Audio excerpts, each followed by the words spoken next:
আসসালামু আলাইকুম প্রিয় ফুটবল ফ্যান্স। ফুটবল দেশের আরও একটি ভিডিওতে আপনাকে স্বাগতম। 2026 ফিফা বিশ্বকাপের রাউন্ড অফ 32 এর ম্যাচে জাপানের বিপক্ষে মাঠে নেমেছিল 5 বারের বিশ্ব চ্যাম্পিয়ন ব্রাজিল।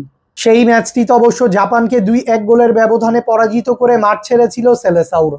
এই ম্যাচটিতে ব্রাজিলের হয়ে একটি করে গোল করেছেন কাসেমিরো ও গ্যাব্রিয়াল মার্টিনেলি। জাপানের বিপক্ষের ম্যাচটিতে জয়ের পর এবার 2026 ফিফা বিশ্বকাপের রাউন্ড অফ 16 ম্যাচ খেলতে মাঠে নামছে কোচ কার্লো অ্যানচেলত্তির শিষ্যরা। আজকের এই ভিডিওতে আলোচনা করব বিশ্বকাপের রাউন্ড অফ 16 ব্রাজিলের ম্যাচ কার বিপক্ষে এবং ম্যাচটির ভেন্যু ও সময়সূচি নিয়ে। তাই মূল ভিডিওটি শুরু করার আগে আমাদের চ্যানেলে প্রথমবার এসে থাকলে চ্যানেলটি সাবস্ক্রাইব করে আমাদের সাথেই থাকবেন। 2026 ফিফা বিশ্বকাপের রাউন্ড অফ 16 ম্যাচে এবার ইউরোপের দেশ নরওয়ের বিপক্ষে মাঠে নামবে লাতিন আমেরিকান জায়ান্ট ব্রাজিল। বিশ্বকাপের রাউন্ড অফ 32 এর আরেক ম্যাচে আইভরি কোস্টকে 2-1 গোলের ব্যবধানে পরাজিত করে রাউন্ড অফ 16 কোয়ালিফাই করেছে নরওয়ে। বর্তমানে 1804 পয়েন্টস নিয়ে ফিফা র্যাঙ্কিংয়ের পঞ্চম অবস্থানে রয়েছে সেলেসাউরা। অন্যদিকে 1617 পয়েন্টস নিয়ে ফিফা র্যাঙ্কিংয়ের 21 নম্বর অবস্থানে রয়েছে নরওয়ে। তাই ফিফা র্যাঙ্কিংয়ের তুলনায় ব্রাজিল থেকে 16 ধাপ পিছিয়ে রয়েছে নরওয়ে।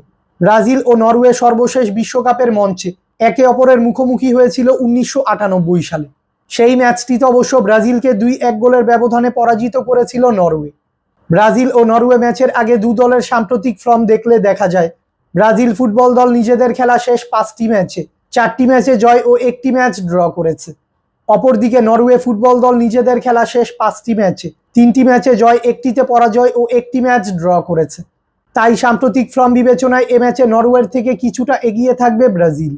ব্রাজিল বনাম নরওয়ের মধ্যকার এই বিশ্বকাপের রাউন্ড অফ 16 ম্যাচটি খেলা হবে যুক্তরাষ্ট্রের নিউ ইয়র্ক নিউ জার্সি স্টেডিয়ামে এবং এই ম্যাচটি অনুষ্ঠিত হবে বাংলাদেশ সময় অনুযায়ী আগামী 6 জুলাই রাত 2টায়, অর্থাৎ 5 জুলাই শনিবার দিবাগত রাত 12টার 2 ঘন্টা পর ম্যাচ।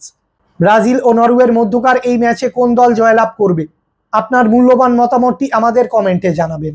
ফুটবলের সকল নিউজ এবং আপডেটস পেতে আমাদের চ্যানেলটি সাবস্ক্রাইব করবেন এবং আমাদের সাথেই থাকবেন। ধন্যবাদ।